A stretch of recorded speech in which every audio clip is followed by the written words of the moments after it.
नमस्कार साथीहरू, स्वागत छ तपाईहरू सबैलाई हाम्रो च्यानलमा। आज हामी कुरा गर्न गइरहेका छौं नेपालको उदयमान हाइड्रो पावर कम्पनी शिखर पावर डेभलपमेन्ट लिमिटेडको बारेमा। कम्पनीको प्रोजेक्ट कहाँ छ, आईपीओ कति आयो, फ्युचर पोटेन्शियल कस्तो छ। यदि तपाई हाइड्रो पावर सेक्टर वा आईपीओ इन्भेस्टमेन्टमा रुचि राख्नुहुन्छ भने यो भिडियो अन्तिमसम्म हेर्नुहोला। भिडियो मन पर्यो भने लाइक, शेयर र सब्स्क्राइब गर्न नबिर्सिनुहोला। आउनु सुरुमा कुरा गरौं यस कम्पनीको परिचय बारे। शिखर पावर डेभलपमेन्ट लिमिटेड नेपालमा हाइड्रो पावर विकास गर्ने कम्पनी हो, जसले विशेष गरी बागलुङ जिल्लामा जलविद्युत आयोजना विकास गरिरहेको छ। कम्पनीले नेपालमा स्वच्छ ऊर्जा उत्पादन बढाउने लक्ष्यसहित साना तथा सम्भावनायुक्त रनअप रिभर हाइड्रो पावर प्रोजेक्टहरू निर्माण गरिरहेको छ। नेपालको ऊर्जा भविष्य हाइड्रो पावरमा आधारित भएकोले यस्तो कम्पनीहरू लगानीकर्ताको ध्यानमा परिरहेको छ। अब कुरा गरौं यस कम्पनीको प्रोजेक्टहरूको बारेमा। हाल कम्पनीका मुख्य आयोजनाहरू जस्तै 1 मा भीमखोला स्मल हाइड्रो पावर प्रोजेक्ट, जसमा 4.96 मेगावाट विद्युत उत्पादन हुनेछ। कमर्सियल अपरेसन लक्ष्य 2025 बाट हुनेछ। त्यसैगरी नम्बर 2 मा लोवर भीमखोला क्यासेट प्रोजेक्ट, जसमा चाहिँ 6.05 मेगावाट विद्युत उत्पादन हुनेछ। अपेक्षित सञ्चालन 2027 बाट हुनेछ। यी दुवै आयोजना बागलुङ क्षेत्रमा निर्माण भइरहेका छन् र भविष्यमा विद्युत उत्पादन स्थिर आम्दानी आउने अपेक्षा गरिएको छ। अब कुरा गरौं यस कम्पनीको आईपीओ डिटेलको बारेमा।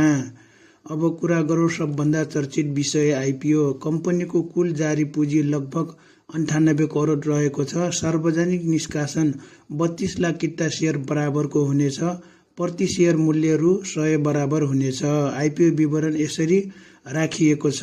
आयोजना प्रभावित स्थानीयहरूलाई 9,80,000 किता, त्यसैगरी वैदेशिक रोजगारमा रहेका नेपालीहरूको लागि 2,22,000 किता र सर्वसाधारण लगानीकर्ताहरूको लागि 18,42,600 किता। कुल मिसाएर कम्पनीले आफ्नो पुँजीको 32.65% शेयर सर्वसाधारणलाई उपलब्ध गराउने भएको छ। अब कुरा गरौं यस कम्पनीको क्रेडिट रेटिङ र रिस्कहरूको बारेमा। इक्रा नेपालले कम्पनीलाई BB रेटिङ दिएको छ, जसको अर्थ मोडरेट रिस्क तर प्रोजेक्ट सफल भएमा राम्रो ग्रोथ सम्भावना।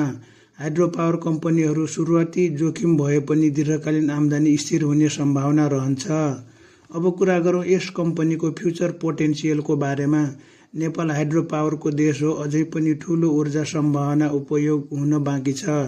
शिखर पावर डेभलपमेन्ट लिमिटेड जस्ता कम्पनीहरूले ग्रामीण क्षेत्रमा विकास ल्याउने, स्वदेशी ऊर्जा उत्पादन बढाउने, दीर्घकालीन इलेक्ट्रिसिटी रेभिन्यू जेनेरेट गर्ने। यदि आयोजना समयमै सञ्चालन भयो भने कम्पनीको आम्दानी स्थिर रूपमा बढ्न सक्छ। अब कुरा गरौं यस कम्पनीको इन्भेस्टर पर्सपेक्टिभको बारेमा। इन्भेस्टमेन्ट गर्नु अघि ध्यान दिनुपर्ने कुराहरू जस्तै project completion risk, hydrological risk, power purchase agreement stability, long term holding mindset. Hydro power share प्राय सर्ट टर्म भन्दा लङ टर्म इन्भेस्टमेन्टको लागि उपयुक्त मानिन्छ। कन्क्लुजनमा समग्रमा कुरा गर्नुपर्दा शिखर पावर डेभलपमेन्ट लिमिटेड एउटा ग्रोइङ हाइड्रो पावर कम्पनी हो, जसले साना तथा सम्भावनायुक्त आयोजना मार्फत नेपालको ऊर्जा क्षेत्रमा योगदान दिइरहेको छ। आईपीओ पछि कम्पनीको विकास र प्रोजेक्ट एक्जिक्युसन नै भविष्य निर्धारण गर्ने मुख्य फ्याक्टर हुनेछ।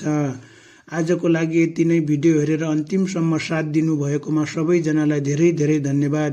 भिडियो मन पर्यो भने लाइक, शेयर र सब्स्क्राइब गर्न नबिर्सिनुहोला।